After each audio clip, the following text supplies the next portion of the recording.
નમસ્કાર વિદ્યાર્થી મિત્રો, સપ્તર્ષિ સંકુલ પરિવાર વતી હું આપનું હાર્દિક સ્વાગત કરું છું. આપણે ચેપ્ટર 1 ભારતમાં યુરોપિયનો અને અંગ્રેજી શાસનની સ્થાપના વિશે ચર્ચા કરી રહ્યા છીએ. આપણે આગળના ભાગની અંદર પ્લાસીનું યુદ્ધ સુધી આપણે ચર્ચા કરી હતી. હવે આ ભાગમાં આપણે બક્સરનું યુદ્ધ ઈસવીસન 1764માં લડાય છે એના વિશે આપણે ચર્ચા કરીશું. તો બક્સરનું યુદ્ધ કોની કોની વચ્ચે થાય છે? બંગાળના નવાબ મીર કાસિમે અવધના નવાબ અને મુગલ સમ્રાટ સાથે મળીને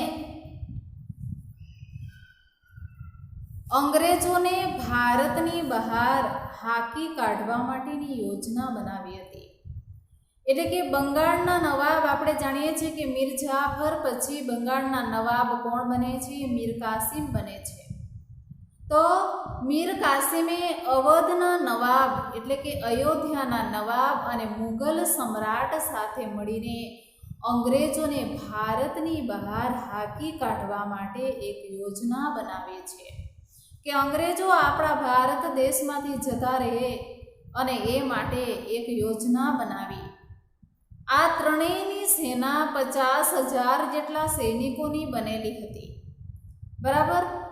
કે આ અવધના નવાબ બંગાળના નવાબ મીર કાસિમ, અવધના નવાબ, બરાબર, એ ત્રણેયની સેના 50,000 જેટલા સૈનિકોની બનેલી હતી. જ્યારે કંપનીની સેના 7,072ની હતી. મેજર મનરોના વડપણ હેઠળ ભારતના 3 શાસકો સાથે બક્સરનું યુદ્ધ 22 ઓક્ટોબર 1764ના રોજ થાય છે. બરાબર?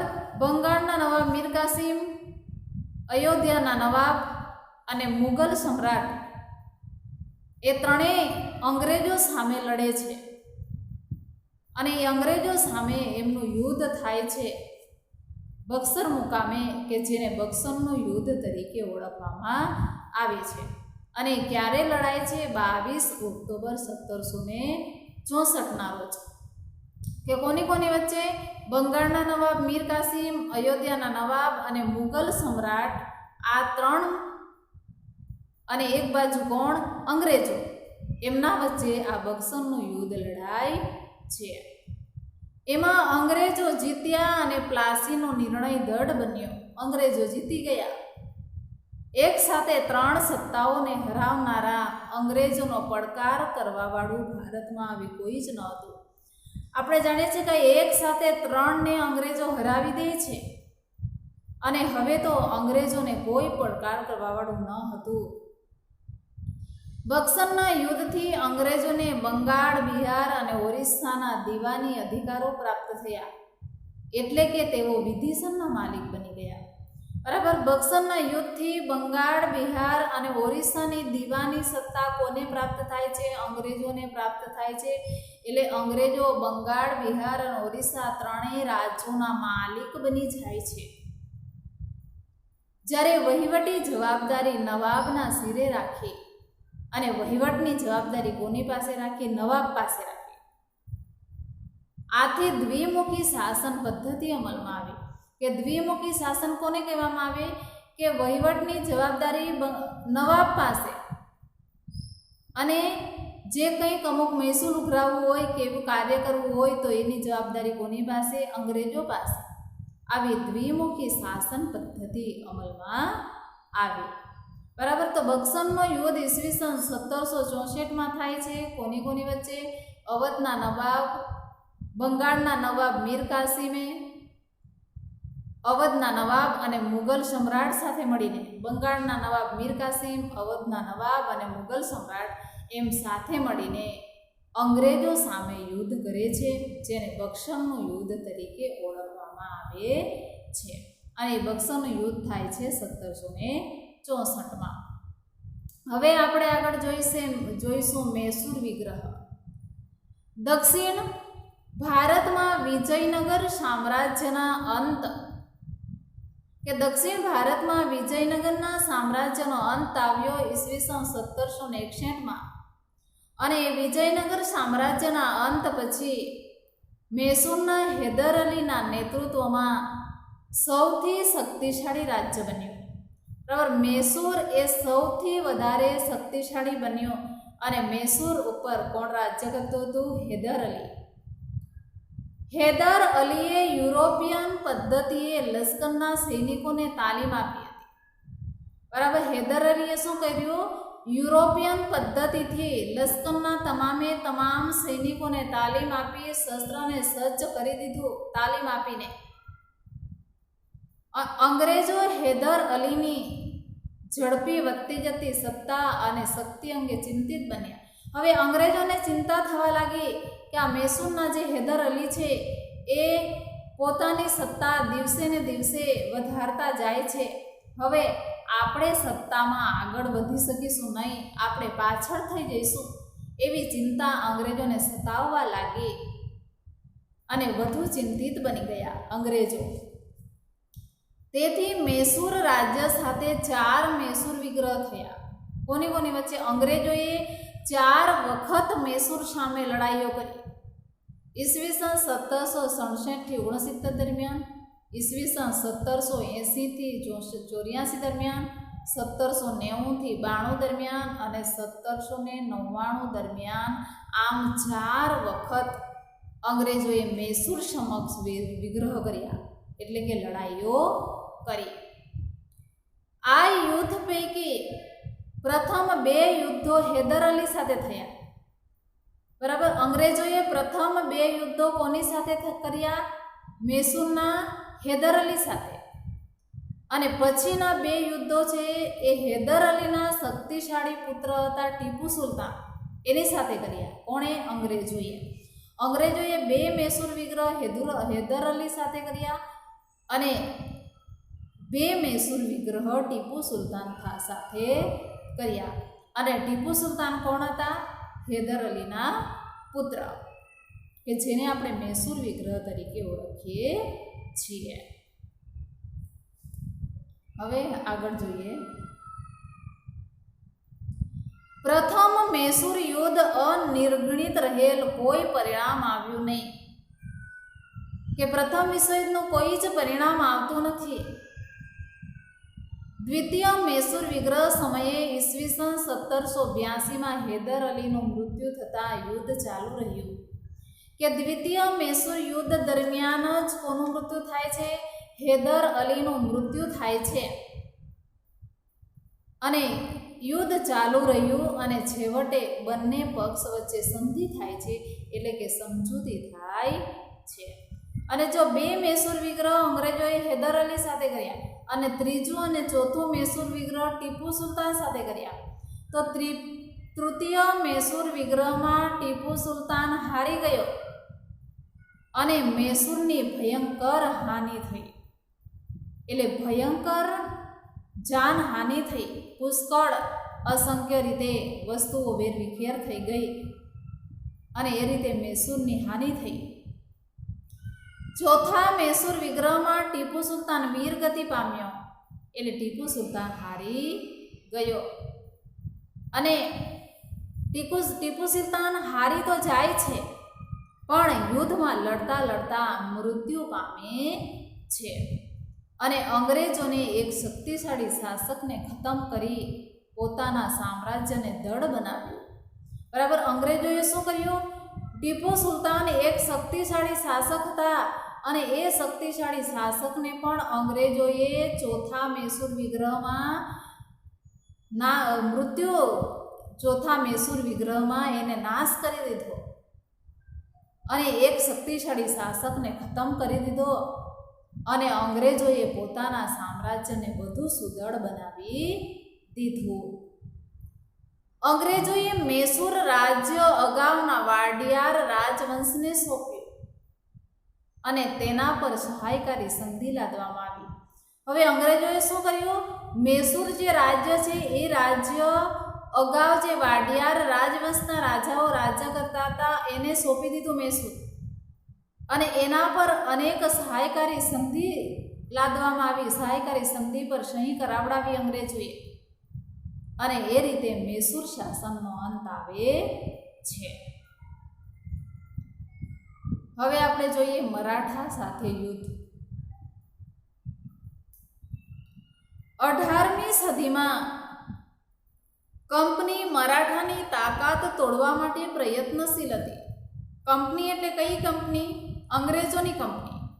અને એ કંપની મરાઠાઓની તાકાત તોડવા માટે હંમેશા પ્રયત્નશીલ હતા. ઈસવીસન 1761માં પાણીપતના ત્રીજા યુદ્ધમાં મરાઠાઓની હાર થઈ અને દિલ્હીની ગાદી હસ્તગત કરવામાં નિરાશા મળી. બરાબર. 18મી સદીમાં કંપની એ શું કર્યું? મરાઠાની તાકાત તોડવા માટે હંમેશા પ્રયત્નશીલ રહેતા અને 1761માં પાણીપતના ત્રીજા યુદ્ધમાં મરાઠાઓની હાર થાય છે અને દિલ્હીની ગાદી હસ્તગત કરવામાં તેમને નિરાશા મળી. મરાઠાઓએ પોતાના રાજ્યને કેટલાક વિભાગોમાં વહેંચી દીધું. મરાઠાઓએ પોતાનું રાજ્ય હતું એ રાજ્યને અમુક ભાગની અંદર વહેંચી દીધું. તેમણે દરેક વિભાગ પર સિંધિયા, હોલકર, ગાયકવાડ અને ભોસલે જેવા રાજવંશોને સત્તા સોંપી દીધી. સિંધિયા વંશ, હોલકર વંશ, ગાયકવાડ વંશ અને ભોસલે એવા વંશના જે રાજાઓ રાજ્ય કરતા હતા એ લોકોને બધા ભાગોની અંદર મરાઠાઓએ એ પોતાના રાજ્યને આ રીતે વહેંચણી કરી દીધી. આ રાજવંશો પેશવા સર્વોચ્ચ મંત્રીના નિયંત્રણમાં હતા. પેશવાના નિયંત્રણ હેઠળ કોન્ફેડરેસી રાજ્ય મંડળના સભ્યો હતા. પેશવા લશ્કરી અને વહીવટી વડા હતો. તેનું મુખ્ય મથક પુણેમાં હતું. એટલે પેશવાને લશ્કરી અને વહીવટી વડા તરીકે ઓળખવામાં આવે છે અને એનું મુખ્ય મથક ક્યાં રાખવામાં આવ્યું? પુણેમાં રાખવામાં આવ્યું. મરાઠા અને અંગ્રેજો વચ્ચે કેટલાક યુદ્ધો થયા હતા. કે મરાઠા વચ્ચે અને અંગ્રેજો વચ્ચે કેટલાક યુદ્ધો થયા. એમાં પ્રથમ યુદ્ધ ઈસવીસન 1775 થી 1782માં સાલબાઈની સંધિ થઈ. એટલે પ્રથમ યુદ્ધ મરાઠા અને અંગ્રેજો વચ્ચે થયું 1775 અને 1782 સુધી. અને વિશ્વયુદ્ધ પૂરો થયો પછી સાલબાઈની સંધિ કરવામાં આવી 1782માં.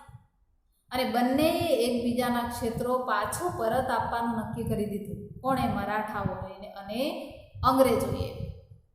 કોઈની હાર જીત ન થઈ. કોઈની પણ હાર ન થઈ, કોઈની પણ જીત ન થઈ. અને બે વંશજોએ, મરાઠાઓએ અને અંગ્રેજોએ સાલબાઈની સંધિ કરી, સમજૂતી કરી અને એકબીજાના ક્ષેત્રો પાછા ફરીથી એકબીજાને પાછા આપી દીધા. ત્યાર પછી દ્વિતીય અંગ્રેજ મરાઠા યુદ્ધ થયું. પાછું બીજું યુદ્ધ થયું મરાઠા અને અંગ્રેજો વચ્ચે 1803 થી 1805 દરમિયાન. વેલેસ્લીએ મરાઠાઓ પર અંગ્રેજોની આણ વર્તાવી હતી. એટલે લોર્ડ વેલેસ્લી હતા, એમણે મરાઠાઓ પર અંગ્રેજોનું વર્ચસ્વ જમાવી દીધું હતું. આ યુદ્ધથી ઓડિશા અને યમુનાના ઉત્તરે આવેલ આગ્રા અને દિલ્હીના ક્ષેત્રો અંગ્રેજોના કબજામાં આવ્યા. તો તૃતીય અંગ્રેજ મરાઠા યુદ્ધમાં હવે ત્રીજું મરાઠા યુદ્ધ થયું 1817 થી 1819. એમાં મરાઠાની તાકાત કચડી નાખવામાં આવી. કે જો મરાઠાઓ અને અંગ્રેજો વચ્ચે 3 યુદ્ધો થયા અને છેલ્લા યુદ્ધમાં તો મરાઠાઓની તમામ જે તાકાત છે એ તાકાતને કચડી નાખવામાં આવી. પેશવાને પુણેમાંથી હટાવી કાનપુર પાસે બિઠુરમાં પેન્શન આપી મોકલી દીધું. એ પુણેમાંથી હટાવી દીધો પેશવાને અને કાનપુર પાસે બિઠુરમાં પેન્શન આપીને એ પેશવાને મોકલી દેવામાં આવ્યો. હવે વિંધ્યાચલથી લઈ દક્ષિણના બધા જ ભાગ પર કંપનીની સત્તા સ્થપાઈ ગઈ. સંપૂર્ણ ભારત ઉપર બ્રિટિશ સત્તાની સ્થાપના થઈ ગઈ. બરાબર. બ્રિટિશ સત્તા એટલે અંગ્રેજોની સત્તાની સ્થાપના થઈ ગઈ સંપૂર્ણ ભારત ઉપર. એટલે આખા ભારત ઉપર કોનું વર્ચસ્વ આવ્યું? અંગ્રેજોનું વર્ચસ્વ આવ્યું. બરાબર.